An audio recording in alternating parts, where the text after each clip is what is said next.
Señores ministros, mis preguntas en este caso están dirigidas a los tres, ya que el tema que más preocupa a los panameños en estos tiempos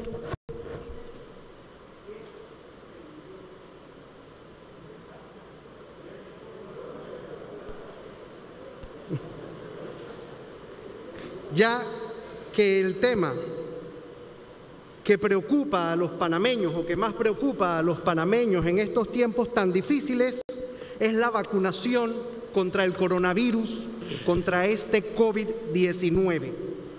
Es un hecho público y conocido que Israel logró un acuerdo excepcional para la vacunación de su población, según el cual se pagó un premium por las vacunas y se accedió a otorgar información del impacto de la campaña de vacunación a su población.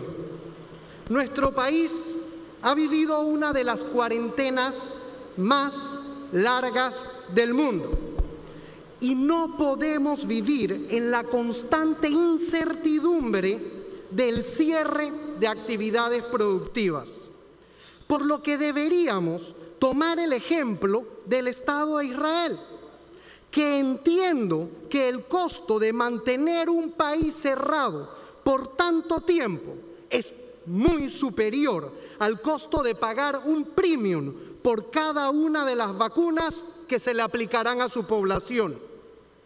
En virtud de lo anterior, teniendo en cuenta que el Estado panameño ha hecho frente a sus compromisos económicos de funcionamiento y hemos obtenido de manera exitosa préstamos de fuentes extranjeras que nos dan músculo económico para negociar.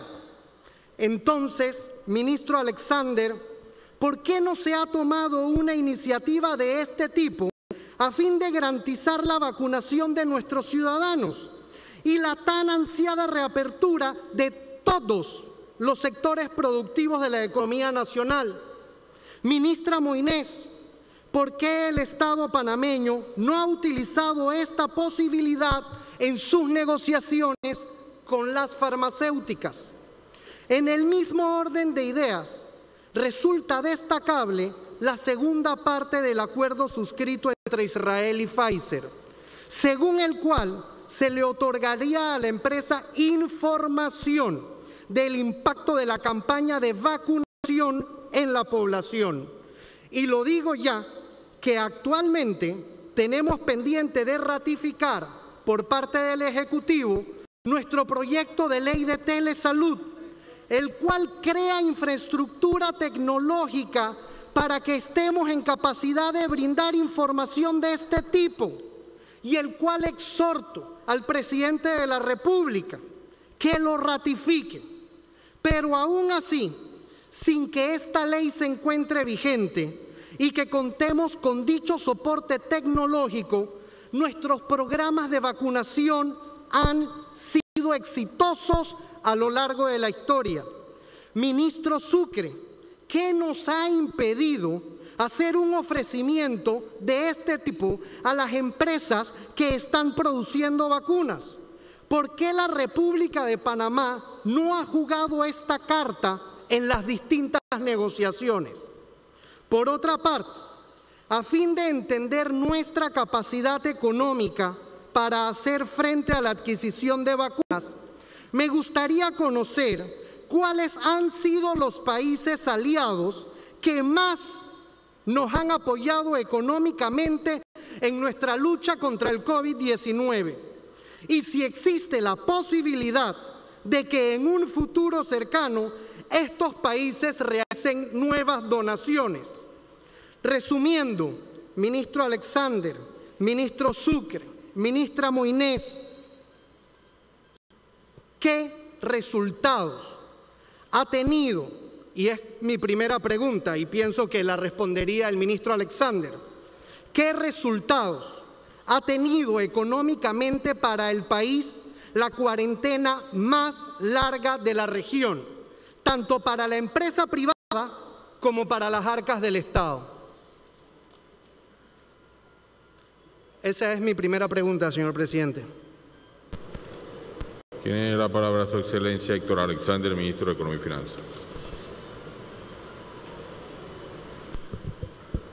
Bien, bueno, primero que todo, sí, se parte de un hecho, ¿ok? Que es algo con el que está viviendo el mundo, básicamente. Una crisis sanitaria que nos lleva a una crisis social, a una crisis económica y también, ¿no?, a una crisis en las finanzas públicas, básicamente. La crisis en la parte económica, sin lugar a dudas, ha sido devastadora, ¿no? El costo social, ¿no?, de poner todo lo que tiene que ver limitaciones a la actividad económica, ¿no?, y también la movilidad de las personas, que tiene mucho que ver con el bienestar social no medible, ha sido muy fuerte, y eso es una verdad. Así que eso no se puede negar. La otra verdad es básicamente que la situación que se ha dado con respecto a la crisis que hemos estado haciendo, que le estamos todavía haciendo presente, porque ahora mismo todavía tenemos la crisis sanitaria, todavía tenemos la crisis financiera, todavía tenemos la crisis social, todo eso todavía sigue presente en términos de lo que ha sido las finanzas públicas, por lo menos los ingresos corrientes del gobierno, el año pasado cayeron como alrededor del 30%.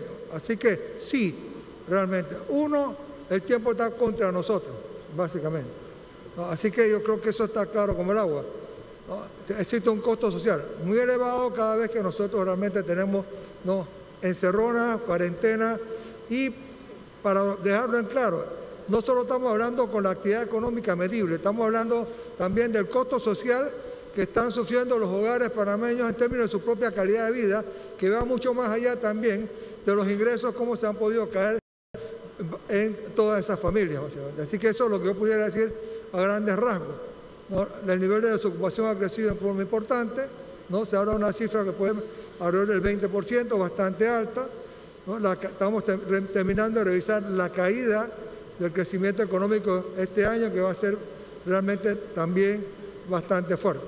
Así que, no sé, yo realmente pararía por ahí. Lo que sí es cierto también que uno puede decir, la productividad de la vacuna es enorme, la productividad social de la vacuna, el beneficio social es enorme, eso está muy claro para mí, realmente.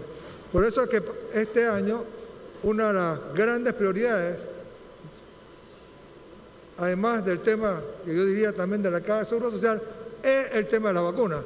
Y claro, ¿qué es lo que es bien importante? Con qué rapidez nosotros pudiéramos estar recibiendo vacunas de afuera y también con qué rapidez nosotros vamos a poder llevar esa vacuna también a los hombres, los panameños.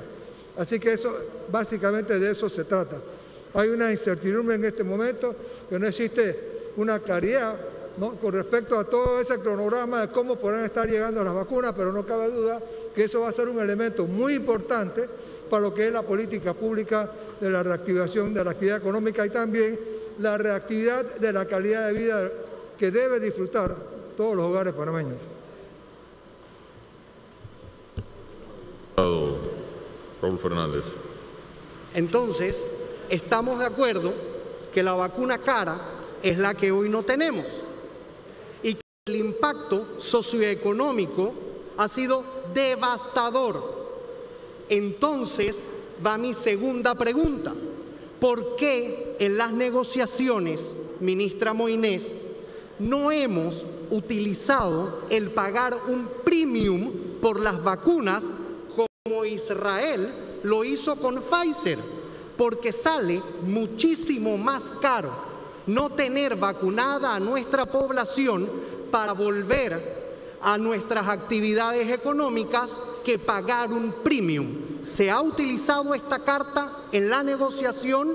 ¿Se piensa utilizar esta carta de negociación? ¿Por qué Israel pudo y Panamá no? Gracias, presidente. Ofrezco la palabra a su excelencia Erika Moïnés, ministra de Relaciones Exteriores.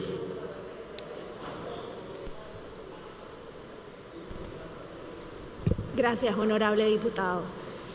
Para pensar o analizar un poco el portafolio de Panamá y lo que entiendo que usted implica es que no necesariamente fue exitoso, yo creo que lo primero que tenemos que analizar es cuáles son los principios bajo los cuales se basó y a dónde estamos. Hace 8 meses, cuando nosotros nos involucramos y me pregunta la gente por qué Cancillería está acompañando al MINSA en este rol, la Cancillería tiene que ser útil. Y el ejercicio de haber hecho este acompañamiento nos ha permitido, en vez de hacer un acercamiento de distribuidores locales, de representantes, hacer una gestión de Estado directamente a las casas farmacéuticas. Pero hace 7 meses nadie sabía cuáles iban a ser las exitosas. Hoy sabemos, pero muchos de los que aquí estaban compartían la idea de que mejor era quedarnos únicamente en el mecanismo multilateral, que en este caso era COVAX, que era lo más similar al fondo rotatorio, lo cual Panamá en su tradición había utilizado. Fue una apuesta arriesgada decidir utilizar la vía bilateral y una apuesta arriesgada porque en ese momento de 200 estudios en donde visitamos y nos movilizamos a través del servicio exterior a más de 20 casas farmacéuticas y países que estaban involucrados, muchas de esas casas farmacéuticas terminaron fracasando. Hoy no lo hablamos, pero muchas de las personas y muchas de las casas farmacéuticas con las que se habló han regresado a fase 2, no han sido exitosos en su proceso regulatorio o peor aún, su eficacia es muy inferior a lo que se estimaba apropiado. ¿Por qué yo hago todo este paréntesis? Porque los principios eran 3. Número 1, necesitábamos una vacuna segura y efectiva para Panamá. Las vacunas que se han visto aquí, como mencionó la viceministra, Pfizer, Johnson & Johnson y AstraZeneca, las 3, han pasado todo el análisis riguroso y además Pfizer, que es la que principalmente compone el portafolio panameño, fue la primera en regularse y eso hace 7 meses no se sabía. Así que yo quiero partir porque esa apuesta arriesgada, gracias a un equipo de panameños científicos del más alto nivel, muchos de ellos radicados afuera, no se hizo un ejercicio político, no fue en base a amiguismo, fue en base a un análisis, se estudió la data que se les presentó y esa apuesta guiada por ellos nos da hoy que lo que tenemos en el portafolio no nos estamos echando para atrás o como algunos países tienen contratada una vacuna que o no es efectiva o ahorita mismo está en fase 2. Ese es el principio número 1. El principio número 2, que fuera oportuna, que creo que es a lo que va su pregunta. Panamá, de la Pfizer, que es la primera en ser regulada y con un alto nivel de efectividad, fue el 4º país a nivel regional en recibirla. Nuestro portafolio está compuesto en su mayoría por esa vacuna, que además de ser la de mayor efectividad, ahora incluso el rango de aplicación se estima que va a poder llegar a la población juvenil. Esto lo sabemos ahora, pero hace 7 meses no se sabía. Que nosotros nos estén llegando 450.000 dosis ahora en lo que queda, el resto en 7 semanas, es un número importante que si usted hace la matemática vamos a tener para estar vacunando progresivamente y de manera continua porque al final del primer trimestre no es que acaba la vacunación, continúa. Para el país esperamos, y eso luego le podrán ceder la palabra al equipo técnico, un avance significativo y que se muestre. Y adicionalmente entonces empiezan a entrar los otros mecanismos. Y el tercer principio era que hubiera suficiente para todos. Es muy fácil haber hecho la apuesta correcta, pero solo para 1 millón de personas o para 500.000 personas. Si usted analiza el portafolio, tiene vacunas para todos. Todos los panameños y los que estén en nuestro territorio que quieran elegir a la vacuna y tengan la edad para poder recibirla, porque hay 5,5 millones de dosis aseguradas, no el próximo año, no comenzando en junio, comenzando desde ahora. Gracias.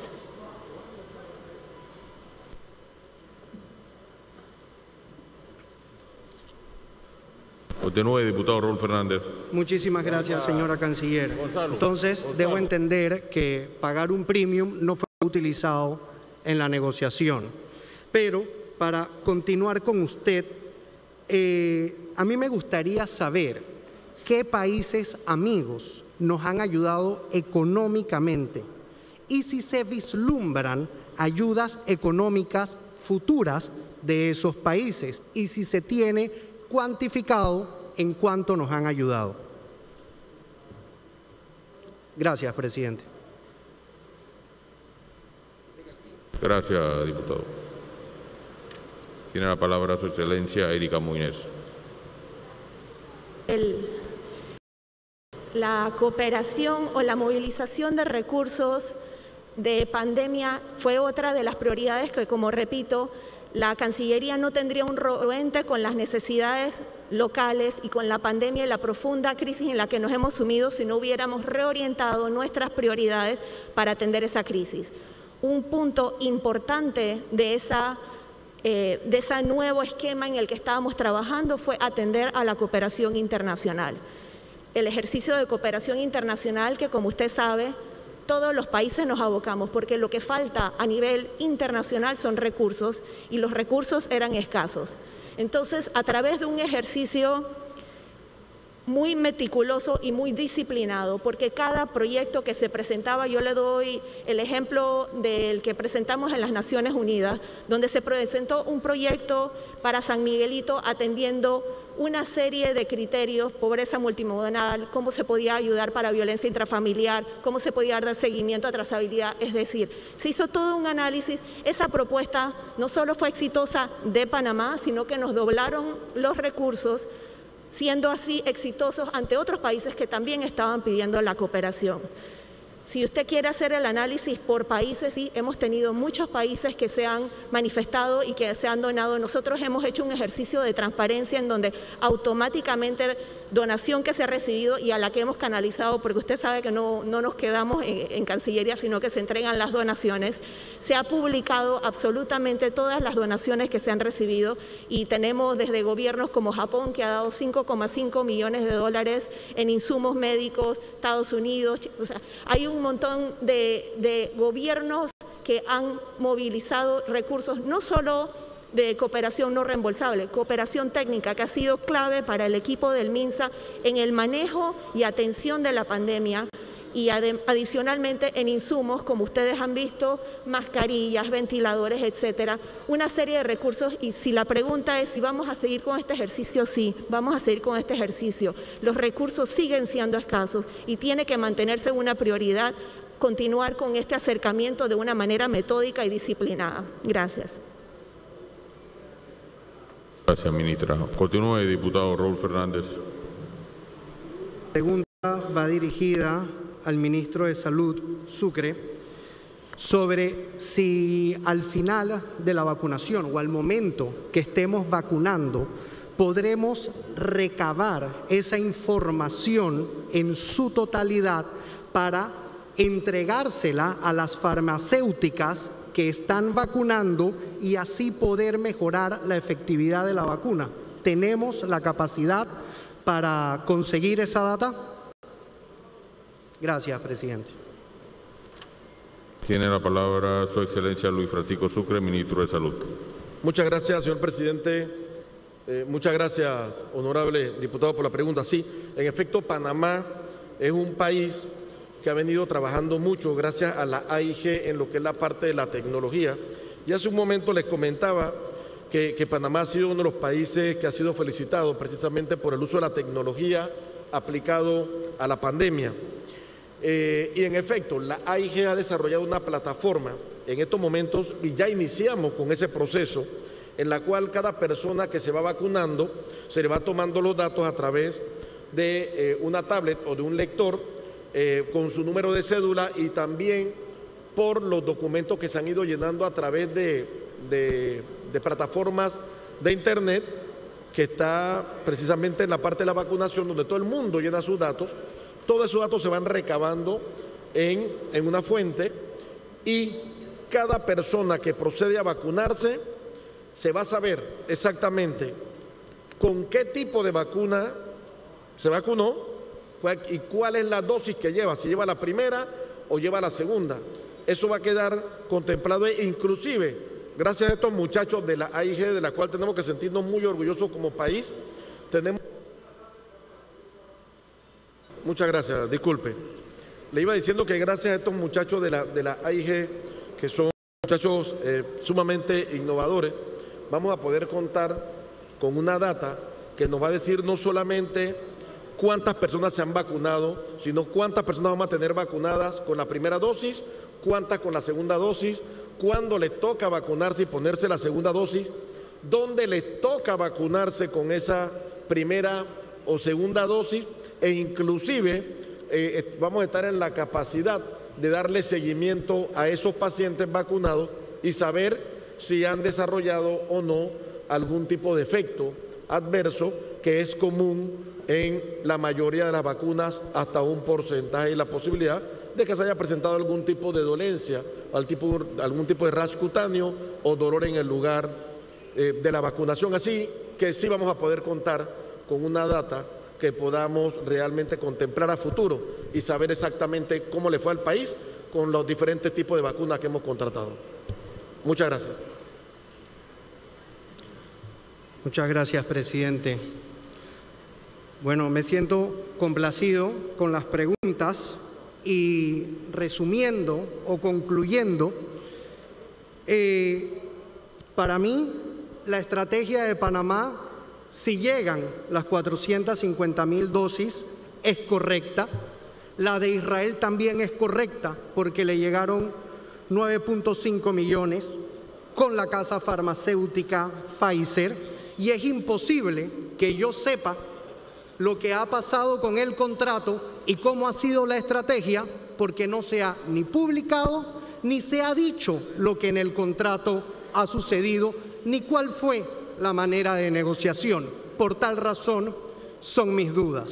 También me siento complacido de que haya cooperación internacional con el COVID. Como usted lo dijo, Estados Unidos, quizás, si no me equivoco, es el mayor donante con alrededor de 18 millones de dólares. Y quizás quien le sigue es Japón con 5 millones de dólares, según la información que usted nos dio. Y como último punto, la vacuna cara es la que no tenemos. Tenemos que hacer el esfuerzo más grande porque lleguen a este país estas vacunas lo antes posible, para que todas las actividades económicas entren a ejercer su labor tan importante dentro de un Estado. Muchísimas gracias, presidente. Esa fue mi participación.